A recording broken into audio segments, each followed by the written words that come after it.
Andhra Pradesh auto drivers and workers federation Annamayya జిల్లా ప్రధాన కార్యదర్శి షేక్ ముబారక్. ఈరోజు రాష్ట్ర వ్యాప్తంగా ఆటో డ్రైవర్లు చాలా ఇబ్బందులు పడే పరిస్థితుల్లో ఉన్నారు.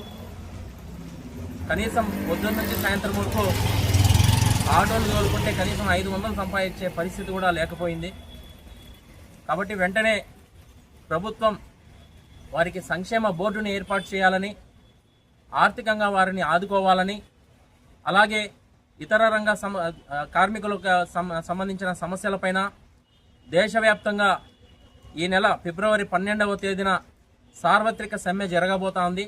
మరి ఈ యొక్క సమ్మెలో ఆటో డ్రైవర్లందరూ కూడా పాల్గొనాలి. ఆటో డ్రైవర్ల సమస్యలపైన మనం ప్రభుత్వం దృష్టికి తీసుకెళ్లాలి. అలాగే మన అన్నమయ్య జిల్లా మదనపల్లి ఇప్పుడు జిల్లా హెడ్ క్వార్టర్స్గా మదనపల్లి జిల్లాగా ప్రకటించడం జరిగింది.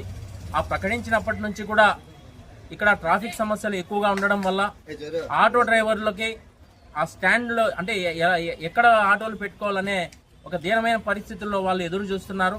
అలాగే ట్రాఫిక్ సంబంధించిన పోలీసులు కూడా ఇబ్బందులు పెట్టే పరిస్థితి ఉంది. కాబట్టి వెంటనే జిల్లా కలెక్టర్ వారు స్పందించి మరి లోకల్లో ఉన్న ఆటో డ్రైవర్లపైన సమస్యలపైన స్పందించి వెంటనే వారి సమస్యలను పరిష్కారం చేసే విధంగా చర్యలు తీసుకోవాలని చెప్పి కోరుకుంటూ, అలాగే మా జిల్లా వ్యాప్తంగా ఉన్నటువంటి ఆటో డ్రైవర్స్ మీరందరూ కూడా ఫిబ్రవరి 12వ తేదీ జరగబోతున్నటువంటి ఈ సార్వత్రిక సమ్మెలో పాల్గొని మీ యొక్క సమస్యలను ప్రభుత్వం దృష్టికి తీసుకెళ్లేలాగా అందరూ కలిసికట్టుగా పోరాటం చేయాలని చెప్పి మీరందరూ ఈ యొక్క సార్వత్రిక సమ్మెలో పాల్గొనాలని చెప్పి పిలుపునివ్వడం జరుగుతూ ఉంది.